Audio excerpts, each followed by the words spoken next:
Here we have the important guidelines about visiting graveyards. That is the Mount of any markings. They don't have any, shall we say, any sort of mazar that Hamza had been martyred. And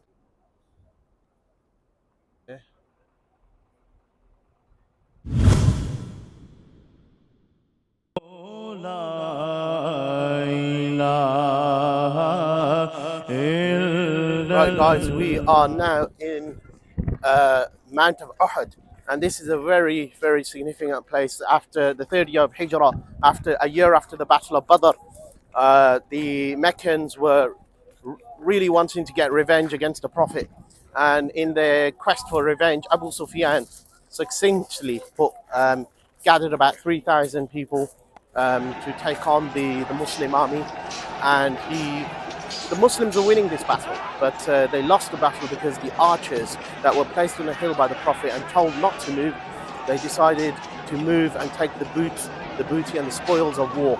And when they went, Khalid bin Walid, at that time he was not a Muslim, he took advantage and he routed the Muslims. The Muslims fled up towards the Mount of Uhud, and there we had the Prophet himself was being attacked, and he was being attacked, and the only person that was left was Ali ibn Abi Talib alayhi salam.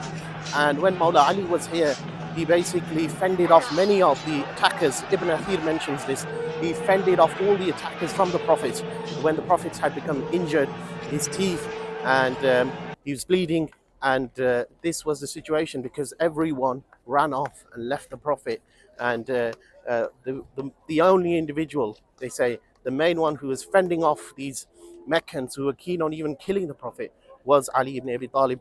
But another significant, during the actual battle, during the duels, the one of the great events that occurred was the martyrdom of Sayyidina Hamza ibn Abdul Muttalib. And Sayyidina Hamza was the uncle of the Prophet, and after his martyrdom, he became known as Sayyidul Shuhada, the chief of the martyrs. And the wife of Abi Sufyan, Hind, the mother of Muawiyah, and the Umayyad dynasty, should we say, she ate the liver of Hamza. She cut off his nose, she cut off his ears, she cut off his tongue, and she made a necklace of it. And the person who did this, who actually did it, was Wahshi bin Harb, who was a slave, an Ethiopian slave of Jubayr bin Mut'im, who did this act and killed Hamza. And it was in revenge for the killing of her uncle. I think it was Amr bin Hisham in Badr, he was killed. And many of these people that were killed, the key people who fought this battle, was the likes of Sayyidina Hamza in the duels which occurred, and Ali ibn Abi Talib also in the various duels he had. And of course, we'll go to Khandaq next, and again, we'll be singing the praises of our master, Ali ibn Abi Talib. The Mount of, in fact, I'm not sure which one is the Mount of Uhud, but Uhud is nearby, so let me find out. So, there we have the whole of Uhud, all around me, right there. That's all of Uhud. There's a lot of noise going on behind me, but right in front of me is the grave of Sayyiduna Hamza, which is over there, and it's in that area over there. And Sayyiduna Hamza was the uncle of the Prophet, and the Prophet cried many times. He almost performed the funeral prayer 70 times over Hamza, alayhi salam, wa radiyallahu anh. And he was martyred here in a very bad way. And there were, like I say, the Prophet wept bitterly over his demise, and the 70 other companions are buried here. The Muslims suffered the greatest losses here at Uhud, and that is why it is considered a defeat. A year after Badr, but then very soon afterwards, the Muslims won the battle. They won the battle at Khandaq against the Meccans. But Abu Sufyan retreated once the Prophet and who remained with him, generally Mawla Ali, and they went on top of the mountain to escape the attack. And that is the history of this place.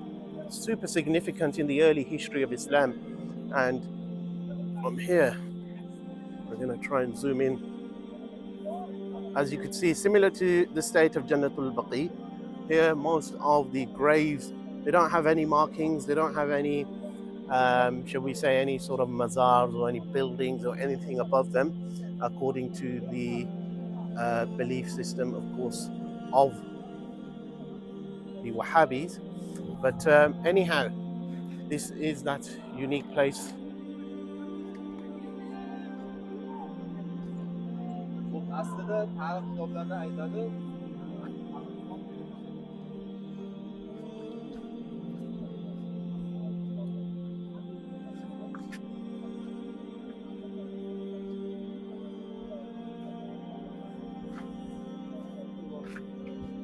السلام عليكم يا عم الرسول صلى الله عليه وآله. السلام عليكم يا سيد الشهداء يا حمزة بن عبد المطلب رضي الله عنه وعليه السلام.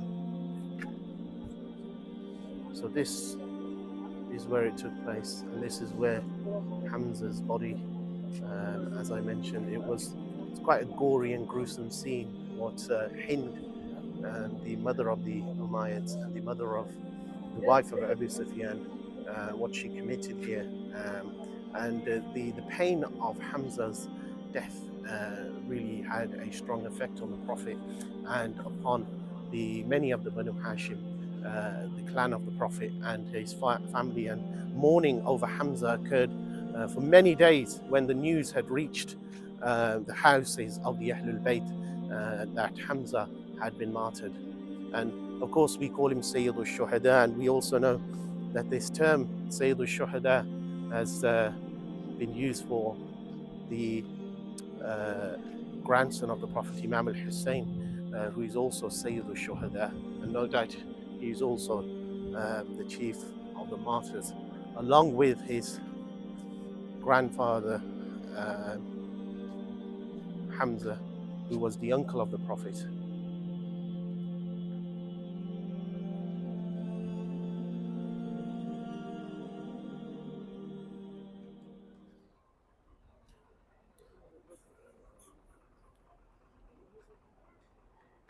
And that's the mount there.